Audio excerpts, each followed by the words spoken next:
Hi demigods, it's Wise, and for today's video, I'll be tier ranking characters from the Kane Chronicles and Magnus chase.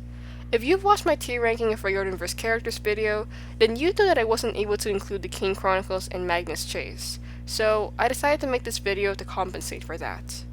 Another thing before getting into it, I also included the Greek gods and goddesses from PJO, Heroes of Olympus, and Trials of Apollo, because I just realized that I didn't add them in the original video. Also, I'll be using the same routes I used in that video, but instead of go to Tartarus, I changed it to go to Helheim, which is the Norse version of the underworld, and probably the closest thing to Tartarus from Greek mythology. So, last thing before diving into it, spoiler warning for the Kane Chronicles, Magnus Chase, PJO, you know what, probably all of Rick Riordan's Riordanverse series at this point. Like, I'll be referencing events from almost all the series, so there's your warning. And with that, let's get started. So starting off with the first person right here is Alex Fierro from Magnus Chase.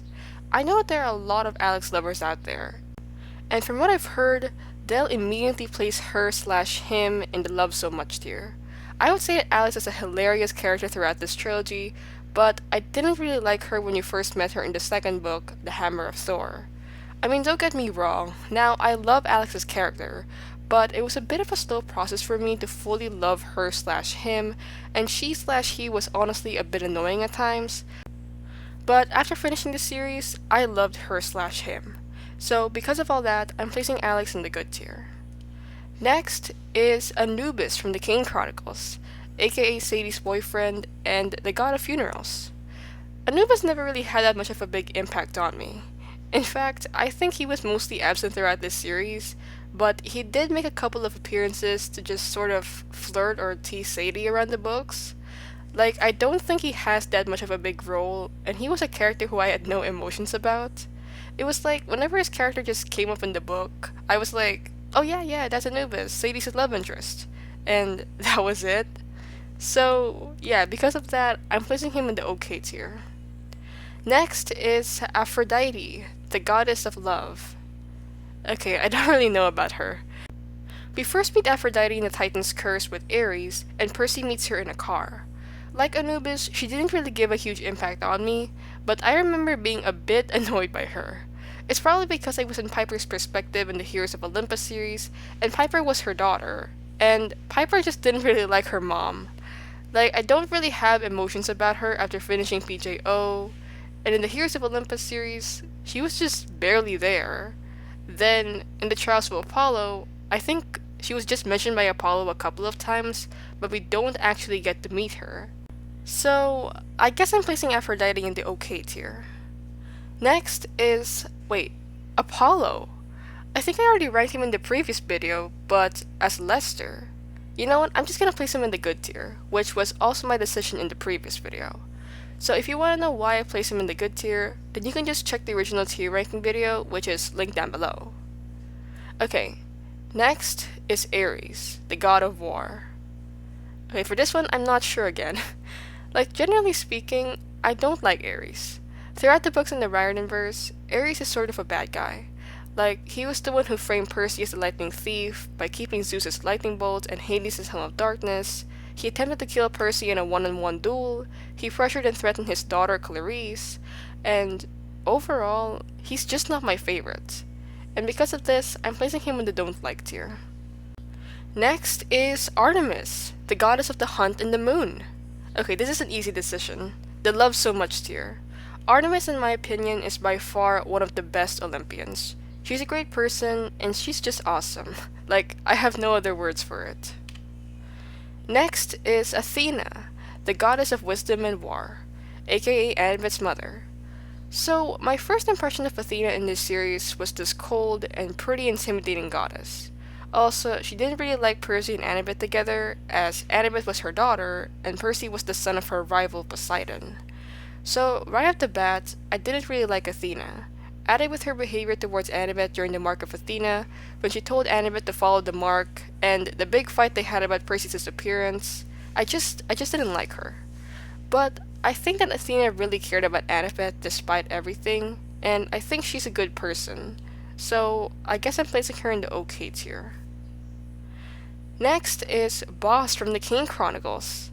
Okay, an easy decision. the love so much tier.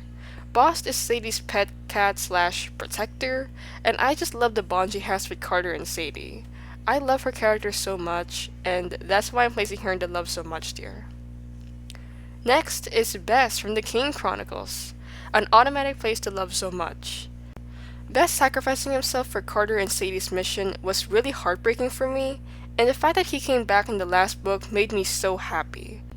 I think Bess is an awesome character who I've gotten close with so easily for some reason, and that's why I'm placing him in love so much. Next is Blitzen from Magnus Chase, another place to love so much. Blitzen is Magnus' best friend when Magnus was living in the streets, and he's just an amazing friend.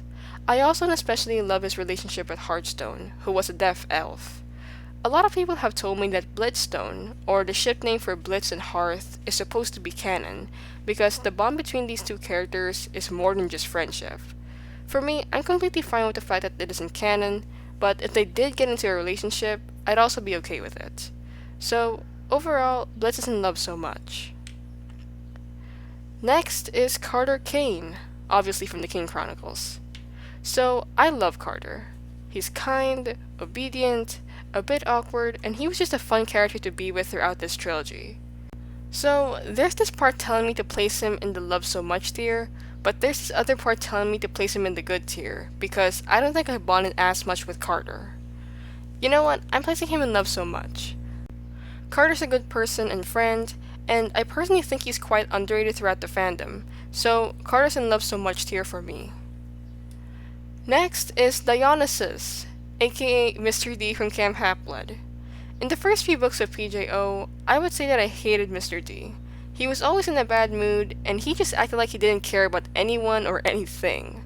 But as the series went on, he started to act more kind, like how he saved Percy from the Manticore in the Titan's Curse, and called him Percy Jackson after years of calling him Peter Johnson.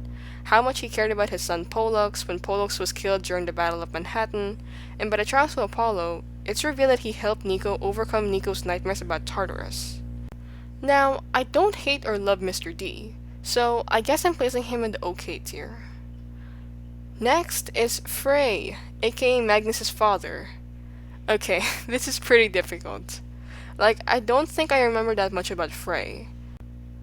The only thing I can actually remember of him was in the Sword of Summer when he talked to Magnus via a dream, and I think that was the only appearance he made, which is pretty shocking, considering the fact that he was the father of the main character. But anyway, since I don't really remember that much of him, I'm placing him in the okay tier. Next is Gunilla, a character I have mixed opinions about. Gunilla is a sort of enemy of Magnus Chase in the first book, and honestly, she reminded me of Clarice from PJO. But despite that, she did redeem herself when she tried to stop Ragnarok, and in doing so, she died. Before her sacrifice, I didn't really like Gunilla. She was a pretty mean person, especially towards Samira, editing that video to make Samira look bad, and I just didn't like her. But looking back, I think her actions are quite justified, and the reason why she was mean to Samira was because Samira was the daughter of Loki, and in this series, Loki is the main villain. Gunilla had the right to suspect that Samira might be a spy for Loki, and added with her history with another child of Loki, it's quite understandable as to why she treated Samira that way.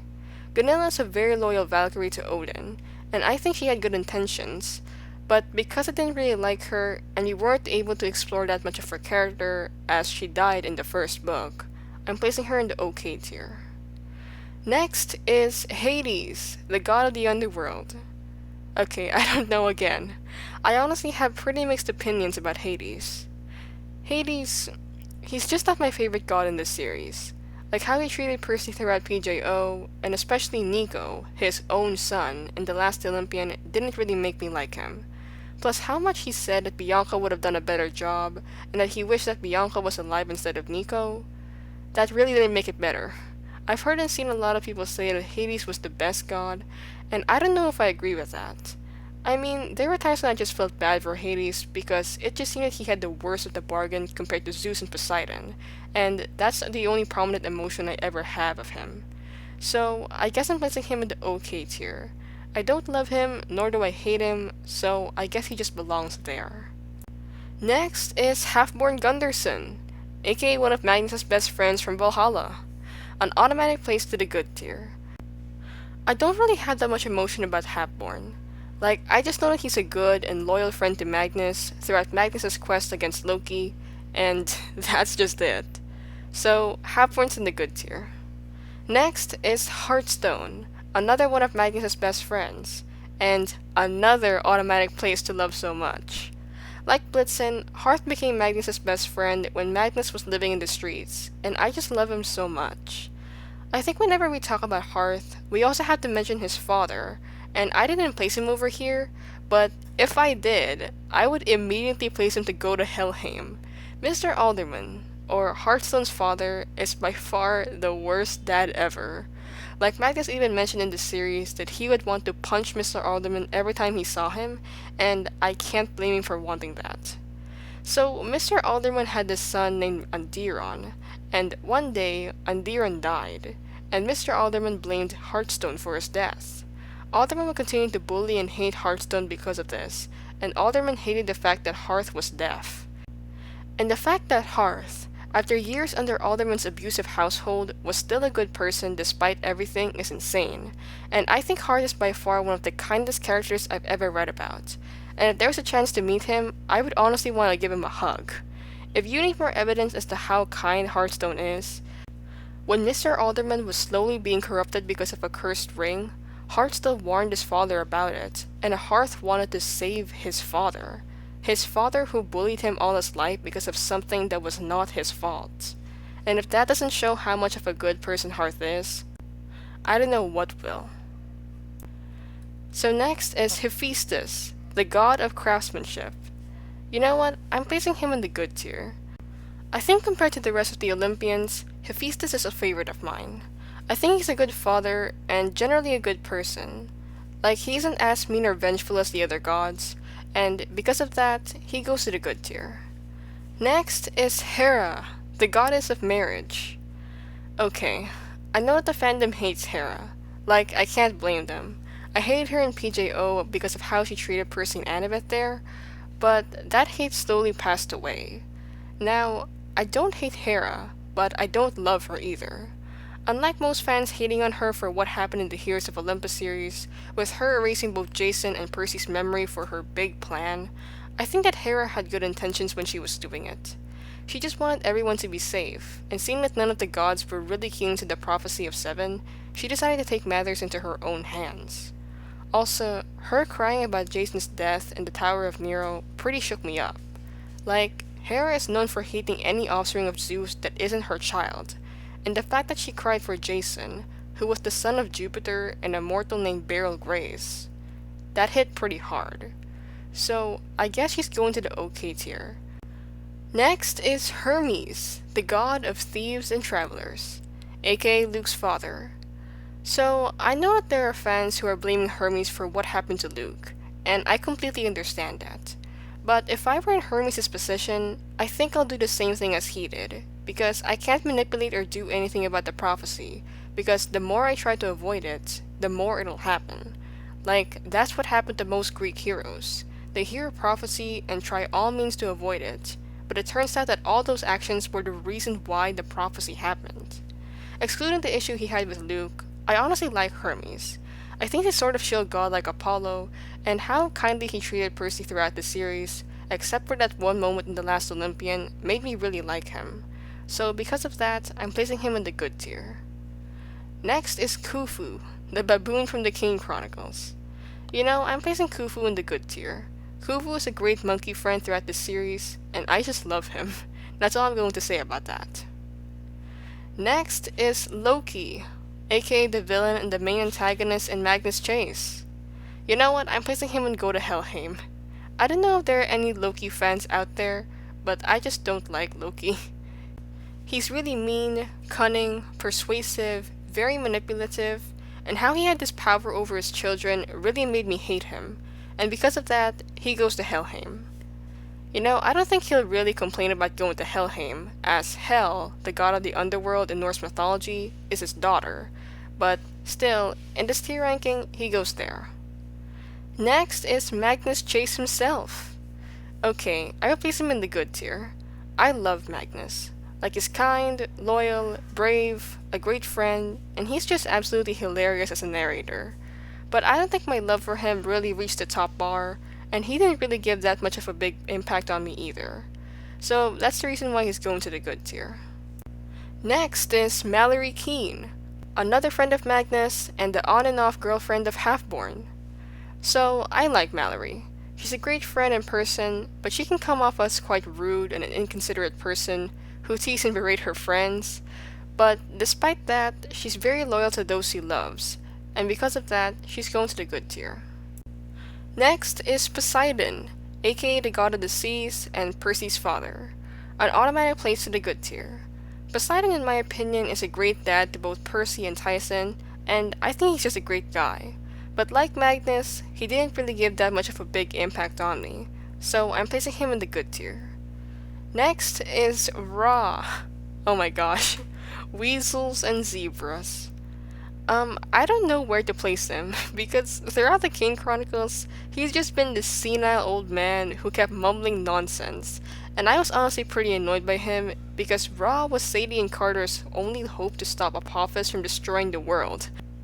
And Ra just comes in mumbling about unwell weasels and zebras. But eventually, Ra started to talk more normally, but it was towards the end of the last book, so I'm just placing him in the good tier. I think Ra is a good leader and a person, if he isn't his senile old man version, so I guess he belongs there. Next is Sadie Kane. An easy choice. The good tier. Unlike her brother Carter, it took me a bit to fully love Sadie. I mentioned in my review of the Kane Chronicles that I found Sadie quite annoying in the first book, but ended up loving her character. Now, I love Sadie's character, but like some characters, she doesn't have a huge impact on me, aside from the fact that I love her, so that's why I'm placing her in the good tier. Next is Samira Al-Abbas from Magnus Chase. Another easy decision, the love so much tier. I remember finishing Magnus Chase, and I just love Samira. She balances her Valkyrie life and her mortal life, and I especially love her relationship with Amir Fadlan. Like, I'm really happy for Sam and Amir, because now, Amir knows about Sam being a Valkyrie, and they're able to get together after Loki's defeat. So overall, Sam's in love so much. Next is Setne. No questions asked, I'm placing him in Go to Helheim. Okay, so Setne is... I just don't like him.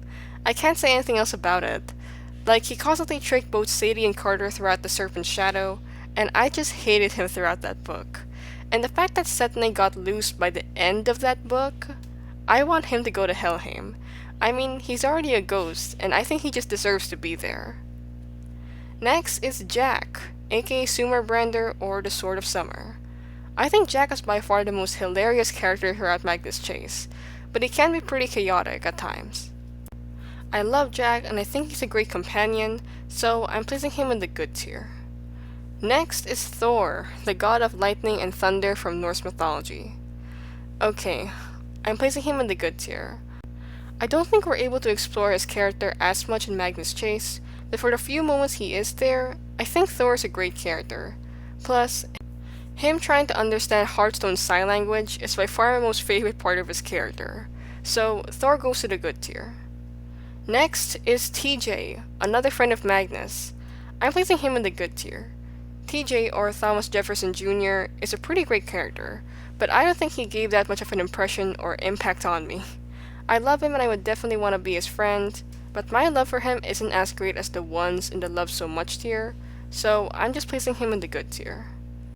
Next is Walt Stone from the Kane Chronicles. You know, I love Walt. He's a very kind and selfless friend, and despite slowly dying every day, he still wants to do what's good, and I love him because of that. So for me, Walt goes to the love so much tier. Next is Zeus, the god of thunder and lightning in Greek mythology. Once again, I have mixed opinions about this. I don't really like Zeus. He constantly cheated on his wife Hera, cursed mortals, and overall, I just don't like him. There's something telling me to place him into Go to Helheim, but another thing is telling me to place him in the don't like tier. You know, I'm placing him in the don't like tier. I don't hate Zeus because there are times when he does something good, and he can defend everyone against a big villain, as he's arguably the most powerful Olympian. So, yeah, Zeus goes to the don't like tier. And last but not the least, Zia Rashid from the Kane Chronicles. Easy, the love so much tier. I really love Zia throughout the Kane Chronicles, and she's just a queen. I have no other word to describe it. Zia's just amazing. So, how about you? How would you rank these characters? Let me know in the comments down below.